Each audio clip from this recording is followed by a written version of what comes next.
നമസ്കാരം. മലയാളി വാർത്തയിലേക്ക് സ്വാഗതം. ജീവനക്കാരുടെ പണിമുടക്കിനെ തുടർന്ന് എയർ ഇന്ത്യ സർവീസ് റദ്ദാക്കിയത് രണ്ടാം ദിവസവും യാത്രക്കാർ വലയുകയാണ്. കൂട്ടാവധിയെടുത്ത് പ്രതിഷേധിച്ച എയർ ഇന്ത്യ എക്സ്പ്രസിലെ ജീവനക്കാർക്കെതിരെ നടപടിയുമായി വിമാന കമ്പനി രംഗത്തെത്തുകയും ചെയ്തു. സംഭവത്തിൽ എയർ ഇന്ത്യ എക്സ്പ്രസിന്റെ 25 ക്യാബിൻ ക്രൂ അംഗങ്ങളെ കമ്പനി പിരിച്ചുവിട്ടതായാണ് റിപ്പോർട്ടുകൾ. കൂടുതൽ ജീവനക്കാർക്കെതിരെ നടപടിയുണ്ടാകുമെന്നാണ് പുറത്തുവരുന്ന റിപ്പോർട്ടുകൾ. ഒരു ന്യായവുമില്ലാതെ മുൻകൂട്ടി നിശ്ചയിച്ച രീതിയിൽ ഉദ്യോഗസ്ഥർ ജോലിയിൽ നിന്നും വിട്ടുനിന്നുവെന്നാണ് ക്രൂ അംഗങ്ങളെ പിരിച്ചുവിട്ടുകൊണ്ടുള്ള കത്തിൽ കമ്പനി പറയുന്നത്. ഇതിന്റെ ഫലമായി ധാരാളം വിമാനങ്ങൾ റദ്ദു ചെയ്യേണ്ടി വന്നു. നടപടി കമ്പനിക്കാരുടെ ഏറ്റവും വിലപ്പെട്ട യാത്രക്കാർക്ക് വലിയ അസൗകര്യം സൃഷ്ടിച്ചു. ഇവരുടെ പ്രവൃത്തി പൊതുതാൽപര്യത്തിനെതിരായിരുന്നു എന്ന് മാത്രമല്ല, കമ്പനിക്ക് നാണക്കേട് ഉണ്ടാക്കുകയും ധനനഷ്ടം വരുത്തിവെക്കുകയും ചെയ്തു. അസുഖം ബാധിച്ചുവെന്ന് ചൂണ്ടിക്കാട്ടിയുള്ള കൂട്ടയവധി വിമാന സർവീസുകൾ റദ്ദാക്കുന്നതിന് വേണ്ടിയുള്ള ആസൂത്രിതമായ നീക്കമായാണ് മനസ്സിലാകുന്നത്. ഇത് Air India Express Limited employee service റൂളുകൾ ലംഘിക്കുന്ന നടപടിയാണെന്നും കത്തിൽ പറയുന്നു. ടാറ്റ ഗ്രൂപ്പിന്റെ ഉടമസ്ഥതയിലുള്ള എയർ ഇന്ത്യയുടെ ഉപസ്ഥാപനമാണ് Air India Express. Tata group ഏറ്റെടുത്തതിന് പിന്നാലെ യോഗ്യതയ്ക്ക് അനുസരിച്ചുള്ള വേതനം ലഭിക്കുന്നില്ലെന്ന പരാതി ഉന്നയിച്ചാണ് ജീവനക്കാർ പ്രതിഷേധിച്ചത്.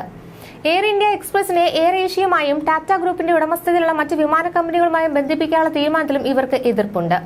മുതിർന്ന തസ്തികകളിലേക്കുള്ള അഭിമുഖം കഴിഞ്ഞവർക്കും താഴ്ന്ന തസ്തികകളിൽ തന്നെ ജോലി തുടരാൻ ആവശ്യപ്പെടുന്നതും ജീവനക്കാരെ പ്രകോപിപ്പിച്ചു. ജോലി സമയം, അലവൻസ് എന്നിവ സംബന്ധിച്ചും തർക്കം നിലനിൽക്കുന്നുണ്ട്. എയർ ഇന്ത്യ എക്സ്പ്രസിന്റെ 200-ലധികം ക്യാബിൻ ജീവനക്കാർ കൂട്ടയവധിയെടുത്ത് ടാറ്റ ഗ്രൂപ്പിനെതിരെ പ്രതിഷേധിച്ചതോടെ ചൊവ്വാഴ്ച രാത്രി മുതൽ 100-ലധികം സർവീസുകൾ കമ്പനി മുന്നറിയിപ്പില്ലാതെ റദ്ദാക്കിയിരുന്നു. മുന്നറിയിപ്പില്ലാതെ സർവീസുകൾ റദ്ദാക്കിയതിൽ DGCA എയർ ഇന്ത്യ എക്സ്പ്രസിനോട് വിശദീകരണം തേടുകയും ചെയ്തു. ജീവനക്കാർ പണിമുടക്ക് തുടരുന്നതിനാൽ എയർ ഇന്ത്യയുടെ കൂടുതൽ സർവീസുകൾ രണ്ടാം ദിവസം റദ്ദാക്കുകയായിരുന്നു. നെടുമ്പാശ്ശേരിയിൽ നിന്ന് രാവിലെ 8:50 മസ്കറ്റിലേക്ക് പോകേണ്ട എയർ ഇന്ത്യ എക്സ്പ്രസ് വിമാനം റദ്ദാക്കുകയായിരുന്നു. കരിപ്പൂരിൽ റദ്ദാക്കിയത് 3 സർവീസുകളാണ്. അലൈൻ, ജിദ്ദ, ദോഹ എന്നിവിടങ്ങളിലേക്കുള്ള സർവീസുകളാണ് കരിപ്പൂരിൽ നിന്ന് റദ്ദാക്കിയത്. രാവിലെ 8-ന് പുറപ്പെടേണ്ട അലൈൻ സർവീസ്, 8:50-നുള്ള ജിദ്ദ, 9:30-നുള്ള ദോഹ എന്നിവയാണ് റദ്ദാക്കിയ സർവീസുകൾ. 8:30-ന് പുറപ്പെടേണ്ട തിരുവനന്തപുരം മസ്കറ്റ് എയർ ഇന്ത്യ എക്സ്പ്രസും റദ്ദാക്കിയിരുന്നു. കണ്ണൂരിൽ 4 സർവീസുകളാണ് റദ്ദാക്കിയത്. ഷാർജ, അബുദാബി, ദമാം, മസ്കറ്റ് എന്നിവിടങ്ങളിലേക്കുള്ള സർവീസുകളാണ് കണ്ണൂരിൽ നിന്ന് റദ്ദാക്കിയത്.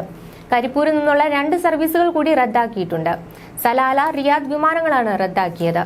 വിമാനത്താവളത്തിൽ യാത്രക്കാരുടെ പ്രതിഷേധം തുടരുകയാണ്. ഇന്നലെ രാത്രി സംസ്ഥാനത്തെ വിവിധയിടങ്ങളിൽ നിന്നുള്ള എയർ ഇന്ത്യ എക്സ്പ്രസ് വിമാനങ്ങൾ റദ്ദാക്കിയിരുന്നു.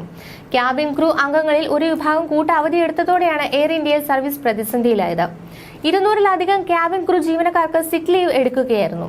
നിരവധി ആഭ്യന്തര, അന്താരാഷ്ട്ര സർവീസുകളാണ് കഴിഞ്ഞ ദിവസം മുതൽ റദ്ദായത്. അപ്രതീക്ഷിതമായി സർവീസുകൾ റദ്ദാക്കിയത് മൂലം 100 കണക്കിന് യാത്രക്കാരനാണ് ദുരിതത്തിലായത്. ഫ്ലൈറ്റ് റദ്ദാക്കിയതിൽ യാത്രക്കാർക്കുണ്ടായ അസൗകര്യത്തിൽ എയർ ഇന്ത്യ ക്ഷമ ചോദിച്ചിരുന്നു. ജീവനക്കാരുടെ സമരം നിയമവിരുദ്ധമാണെന്ന് എയർ ഇന്ത്യ എക്സ്പ്രസ് പ്രതികരിച്ചു. യാത്ര മുടങ്ങിയവർക്ക് ടിക്കറ്റ് തുക മടക്കി നൽകുമെന്ന് എയർ ഇന്ത്യ അധികൃതർ അറിയിച്ചു. വരും ദിവസങ്ങളും സർവീസ് മുടങ്ങുമെന്ന് എയർ ഇന്ത്യ MD അറിയിച്ചു. തിരുവനന്തപുരം, നെടുമ്പാശ്ശേരി, കരിപ്പൂർ, കണ്ണൂർ വിമാനത്താവളത്തിലും നിരവധി യാത്രക്കാർ വലഞ്ഞു. തിരുവനന്തപുരത്തേക്ക് എത്തേണ്ട 4 വിമാനങ്ങളും റദ്ദാക്കി. തിരുവനന്തപുരത്തും പ്രതിഷേധമുണ്ടായി. വിമാനത്താവളങ്ങളിൽ നിന്ന് കൃത്യമായ അറിയിപ്പോ അടിസ്ഥാന സൗകര്യങ്ങളോ ലഭിച്ചില്ലെന്നും യാത്രക്കാർ പരാതിപ്പെട്ടു. കൂടാതെ ഇന്ന് ജോലിക്ക് എത്തേണ്ടവരും വിസ കാലാവധി തീരുന്നവരും പെരുവഴിയിലായി. ന്യൂസ് ഡെസ്ക്, മലയാളി വാർത്ത.